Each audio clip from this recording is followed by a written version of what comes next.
السلام علیکم۔ آج منگل ہے، نومبر کی 9 تاریخ۔ پاکستان میں اس وقت شام کے 7، بھارت میں 7:30، اور یہاں ہمارے اسٹوڈیوز کی گھڑیوں میں وقت کی تبدیلی کے بعد صبح کے 9 بج رہے ہیں۔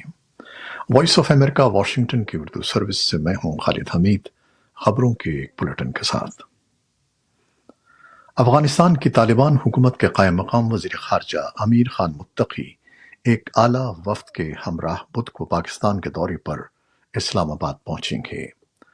طالبان کے قائم مقام ترجمان وزارت خارجہ کے ترجمان عبدالقہار بلخی نے اس بات کا اعلان ٹوئٹر پر کرتے ہوئے کہا ہے کہ طالبان وفد اس دورے کے دوران دونوں ممالک کے درمیان دو طرفہ تعلقات کے ساتھ ساتھ معیشت، راہداری، تجارت، مہاجرین اور پاک افغان سرحد کے آر پار لوگوں کی نقل و حرکت کے معاملات پر تبادلہ خیال کریں گے۔ پاکستان نے افغانستان کی طالبان کی حکومت کو ابھی تک تسلیم نہیں کیا ہے، لیکن پاکستان کے وزیر خارجہ شاہ محمود قریشی نے گزشتہ ماہ دورہ کابل کے دوران طالبان حکومت کے قائم مقام وزیر خارجہ متقی کو اسلام آباد کا دورہ کرنے کی دعوت دی تھی، اور 15 اگست کو کابل کا کنٹرول حاصل کرنے کے بعد کسی بھی طالبان وزیر کا اسلام آباد کا یہ پہلا دورہ ہوگا۔ پاکستان نے کہا ہے کہ افغانستان میں انسانی بحران بڑھ رہا ہے اور مسلم ممالک پر زور دیا ہے کہ وہ افغان عوام کی مالی مدد کے لیے آگے آئیں۔ پاکستانی کابینہ نے افغان عوام کی مدد کے لیے فنڈ تشکیل کرنے کی منظوری دے دی ہے۔ کابینہ کے اجلاس کے بعد وزیر اطلاعات نے کہا کہ جنگ زدہ ملک میں 23 ملین سے زائد افراد غذائی عدم تحفظ کا شکار ہیں، اور لوگ کھانے کی ضروریات پوری کرنے کے لیے اپنا گھریلو سامان بیچنے پر مجبور ہیں۔ انہوں نے کہا کہ پاکستان افغان عوام کی مدد کر رہا ہے اور عالمی برادری پر زور دیتا ہے کہ وہ افغان عوام کے ساتھ رابطہ کاری کرے۔ انہوں نے کہا کہ پاکستان نے کابل میں طالبان کی حکومت کو قبول نہیں کیا ہے، لیکن ہم افغان خواتین اور بچوں کو موجودہ حالت میں بھوکا نہیں چھوڑ سکتے۔ پاکستان کے وزیر اعظم عمران خان نے افغانستان میں انسانی بحران کے بارے میں خبردار کیا ہے، کیونکہ اس ملک کے کچھ حصوں میں سردیوں کا آغاز ہو چکا ہے۔ انہوں نے ٹویٹ کیا کہ میں افغانستان میں اس انسانی بحران سے خبردار کرتا آ رہا ہوں۔ اب WFP کے سربراہ نے بھی انتباہ جاری کر دیا ہے۔ پاکستان ہر ممکن امداد فراہم کرتا رہے گا، لیکن عالمی برادری کو بھی اب اقدام اٹھانا چاہیے۔ اس کی اخلاقی ذمہ داری ہے کہ وہ افغان عوام کو درپیش اس انسانی تباہی کو روکے۔ طالبان کے نائب ترجمان بلال کریمی نے کہا ہے کہ طالبان حکومت امریکہ سمیت دنیا کے تمام ملکوں کے ساتھ اچھے تعلقات رکھنا چاہتی ہے۔ امریکہ کے خصوصی نمائندے تھامس ویسٹ کے اس بیان کے رد عمل میں کہ امریکہ طالبان کے ساتھ بات چیت کے دوسرے دور کی تیاری کر رہا ہے، بلال کریمی نے کہا کہ جنگ ختم ہو چکی ہے اور اب سیاسی اور اقتصادی تعلقات بہتر ہونے چاہیے۔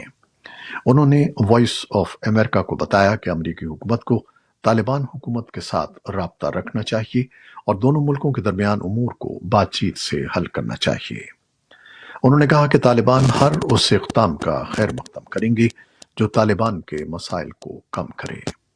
انہوں نے اسلام آباد میں جمعرات کو ہونے والے امریکہ، روس اور پاکستان کے درمیان سے فریقی اجلاس کا بھی خیر مقدم کیا، اس شرط پر کہ طالبان کے مسائل کے حل کے لیے آواز اٹھائی جائے گی۔ افغانستان کی صورتحال پر بات چیت کے لیے امریکی نمائندہ خصوصی برائے افغانستان سفیر تھامس ویسٹ نے پیر کے روز سے اپنے دورہ یورپ اور ایشیا کا آغاز کر دیا ہے، جہاں افغانستان میں 2 کروڑ 30 لاکھ لوگوں کو، جن میں بچے بھی شامل ہیں، فاقہ کشی کا سامنا ہے۔ امریکہ نے کہا ہے کہ اسے افغانستان میں داعش خراسان کے بڑھتے ہوئے حملوں اور القاعدہ کے ملک میں موجودگی پر گہری تشویش ہے۔ یہ بات امریکہ کے نمائندہ خصوصی برائے افغانستان نے منگل کے روز برسلز میں کہی۔ خبر رساں ادارے رائٹرز کے مطابق امریکی نمائندہ خصوصی برائے افغانستان سفیر تھامس ویسٹ نے عسکری اتحاد نیٹو کے رکن ممالک کو امریکہ کی طالبان سے بات چیت کے متعلق بریفنگ دی۔ نامہ نگاروں سے برسلز سے ٹیلی فون پر بات کرتے ہوئے ویسٹ نے کہا کہ واشنگٹن افغان طالبان کے ساتھ اگلے مرحلے کے دوحہ میں ہونے والی انٹر ایجنسی ملاقات کی تیاری کر رہا ہے۔ تاہم ویسٹ نے یہ نہیں بتایا کہ یہ رابطہ کب ہوگا۔ اپنے دورے کے دوران ویسٹ یورپ سے پاکستان، بھارت اور روس بھی جائیں گے۔ طالبان کو اپنے نظریاتی حریف داعش خراسان کی جانب سے بڑھتے ہوئے حملوں کا سامنا ہے۔ امریکی نمائندہ خصوصی برائے افغانستان سفیر تھامس ویسٹ نے اس صورتحال کے بارے میں کہا کہ امریکہ کو داعش خراسان کے بڑھتے ہوئے حملوں پر پریشانی ہے اور ہم چاہتے ہیں کہ طالبان اس داعش کا کامیابی سے مقابلہ کرے، اور جہاں تک دوسرے عسکری گروپوں کا تعلق ہے تو القاعدہ وہاں افغانستان میں بدستور موجود ہے اور ہمیں اس بارے میں بہت تشویش ہے۔ انہوں نے کہا کہ طالبان کے ساتھ ڈائیلاگ میں القاعدہ کی موجودگی ایک مسلسل مسئلہ ہے۔ امریکی حکام سمجھتے ہیں کہ داعش خراسان افغانستان سے باہر حملے کرنے کی صلاحیت 6 ماہ سے 1 سال کے عرصے میں حاصل کر سکتی ہے، جبکہ القاعدہ بھی 1-2 سال میں ایسا کر سکتی ہے۔ افغانستان میں طالبان کے قبضے کے بعد پہلے سے معاشی طور پر غیر مستحکم ملک کی صورتحال مزید بدتر ہو گئی ہے۔ اقوام متحدہ کے ادارے ورلڈ فوڈ پروگرام کے مطابق سال کی ابتدا کے مقابلے میں افغانستان میں غذائی قلت کے شکار خاندانوں کی تعداد میں ڈرامائی اضافہ دیکھنے میں آ رہا ہے۔ کابل میں بچوں کے اندرا گاندھی چلڈرن ہسپتال میں روزانہ ایسے بچے لائے جاتے ہیں جو خوراک کی کمی کی وجہ سے شدید کمزور ہو گئے ہیں۔ اقوام متحدہ کے مطابق افغانستان کی 60% آبادی یا 2,40,00,000 افراد شدید غذائی قلت کا شکار ہیں۔ ایک اندازے کے مطابق ملک میں 5 سال سے کم عمر 32 لاکھ بچے سال کے آخر تک غذائی قلت سے متاثر ہوں گے۔ ورلڈ فوڈ پروگرام کے مطابق آنے والی شدید سردیوں کے دنوں میں افغان خاندانوں کی مدد کے لیے ان کے پاس فنڈز ناکافی ہیں۔ پاکستان کے وفاقی وزیر اطلاعات و نشریات فواد چودھری نے کالعدم تحریک طالبان پاکستان سے مذاکرات کی تصدیق کرتے ہوئے کہا ہے کہ ایک معاہدے کے تحت حکومت پاکستان اور ٹی ٹی پی مکمل جنگ بندی پر آمادہ ہو چکے ہیں۔ ملک کی قومی سلامتی کمیٹی کے پیر کو ہونے والے اجلاس کے بعد ذرائع ابلاغ کے نمائندوں سے بات چیت کرتے ہوئے فواد چودھری کا کہنا تھا کہ ٹی ٹی پی سے بات چیت آئین پاکستان کے تحت ہو رہی ہے، جس میں متاثرہ علاقوں کے افراد کو نظر انداز نہیں کیا جائے گا اور انہیں مکمل اعتماد میں بھی لیا جا رہا ہے۔ ٹی ٹی پی کے ترجمان نے معاہدے کی تصدیق کرتے ہوئے اپنے ایک بیان میں بتایا کہ معاہدہ طے پا گیا ہے۔ تاہم پاکستان پیپلز پارٹی کے چیئرمین بلاول بھٹو زرداری نے اس معاہدے کو کڑی تنقید کا نشانہ بنایا ہے۔ بھارت میں حکام وسطی بھوپال کے ایک ہسپتال میں نوزائیدہ بچوں کی دیکھ بھال کے یونٹ میں لگنے والی آگ کی تحقیقات کر رہے ہیں، جس میں 4 شیر خوار بچے ہلاک ہو گئے۔ بھوپال کے کملا نہرو چلڈرن ہسپتال میں پیر کی رات آگ لگ گئی تھی۔ طبی تعلیم کے وزیر وشواس ساری نگر نے کہا کہ یونٹ میں موجود 40 بچوں میں سے 36 کو بچا لیا گیا ہے۔ اگرچہ آگ لگنے کی وجہ کا ابھی تک تعین نہیں ہو سکا ہے، لیکن حکام نے پریس ٹرسٹ آف انڈیا کو بتایا کہ آگ لگنے کی وجہ شارٹ سرکٹ بھی ہو سکتی ہے۔ روس کے صدر ولادیمیر پوٹن نے امریکی سینٹرل انٹیلیجنس ایجنسی کے سربراہ کے ساتھ علاقائی تنازعات اور تعلقات کے بحران سے متعلق گفتگو کی ہے۔ یہ بات کریملن نے پیر کے دن بتائی۔ امریکی سفارتخانے نے بتایا ہے کہ سی آئی اے کے سربراہ ولیم برنز نے صدر جو بائیڈن کی درخواست پر روس کا 2 روزہ دورہ کیا اور چوٹی کے اہلکاروں سے ملاقاتیں کیں۔ کریملن کے ترجمان نے پیر کے روز بتایا کہ پوٹن اور برنز نے باہمی تعلقات، علاقائی تنازعات اور تعلقات کو لاحق سفارتی بحران سے متعلق گفت و شنید کی۔ انہوں نے مزید تفصیلات بیان نہیں کی۔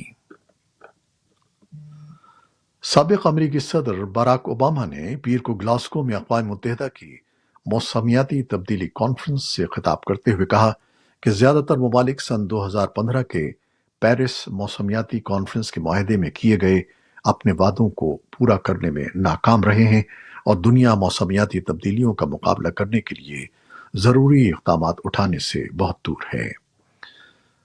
اوباما نے موسمیاتی تبدیلی کی COP26 کانفرنس کے نام سے جانے والی کانفرنس میں خطاب کرتے ہوئے کہا کہ پیرس کانفرنس اور اس کے بعد کیے جانے والے معاہدوں سے معلوم ہوا ہے کہ اس سلسلے میں کیا کرنا ممکن ہے اور موسمیاتی بحران کے چیلنجوں سے نمٹنے کے لیے ایک ایسا لاہ عمل تیار ہوا، لیکن بیشتر قومیں اتنی کوشش کرنے میں ناکام رہیں جتنا کہ ضرورت تھی۔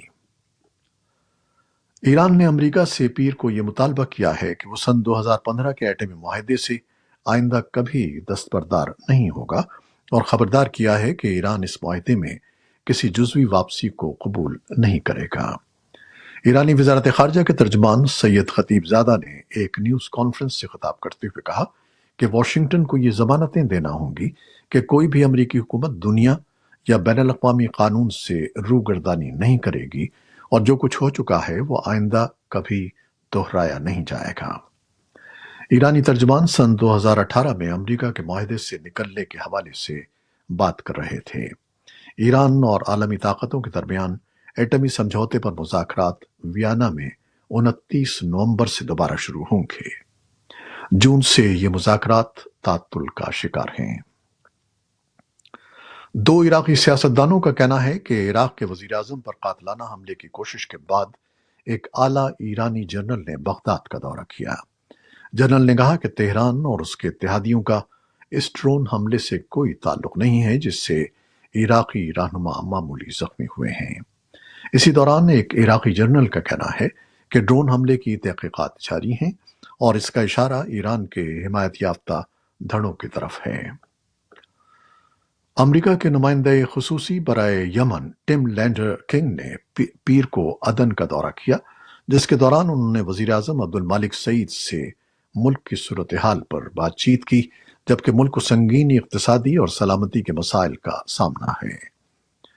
واشنگٹن میں محکمہ خارجہ کے جاری ایک بیان میں کہا گیا ہے کہ اعلیٰ امریکی اہلکار نے اس بات پر زور دیا کہ یمن کے تمام لوگوں کو اس وقت یکجا ہونا چاہیے تاکہ ملک میں جاری جنگ کا خاتمہ کیا جا سکے۔ اور اب کورونا وائرس سے متعلق کچھ خبریں۔ جاپان میں صحت کے عہدیداروں نے کہا ہے کہ ملک میں ایک سال سے زیادہ عرصے میں پہلی بار اتوار کے روز کووڈ-19 اموات کی اطلاع نہیں ملی۔ جاپان بھر میں کورونا وائرس کے کیسز اور اموات میں ڈرامائی طور پر کمی آئی ہے، کیونکہ 70% سے زیادہ آبادی کی ویکسینیشن ہو چکی ہے۔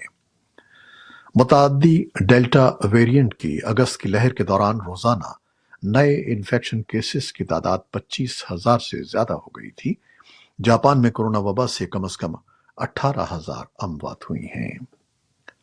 امریکہ نے 8 نومبر سے اپنے فضائی اور زمینی راستے بین الاقوامی مسافروں کے لیے کھول دیے ہیں، جس کے بعد یہ توقع ہے کہ امریکہ کا سفر کرنے والے سیاحوں اور مسافروں کی تعداد میں غیر معمولی اضافہ ہو جائے گا۔ فضائی کمپنیاں بین الاقوامی مسافروں سے کورونا سے بچاؤ سے متعلق دستاویزات کی جانچ پڑتال کریں گی، جبکہ زمینی سرحدی گزرگاہوں پر امریکی کسٹمز اور سرحدی تحفظ کے عہدیدار مسافروں سے ویکسین لگوانے کے بارے میں پوچھ گچھ کریں گے۔ نائجر میں وزراء کونسل کے مطابق کم از کم 25 کم عمر بچوں کی یاد میں آج منگل کو 3 روزہ سوگ کا آغاز ہوا۔ یہ بچے ملک کے جنوبی حصے میں اپنے اسکول میں آگ لگنے سے ہلاک ہو گئے تھے۔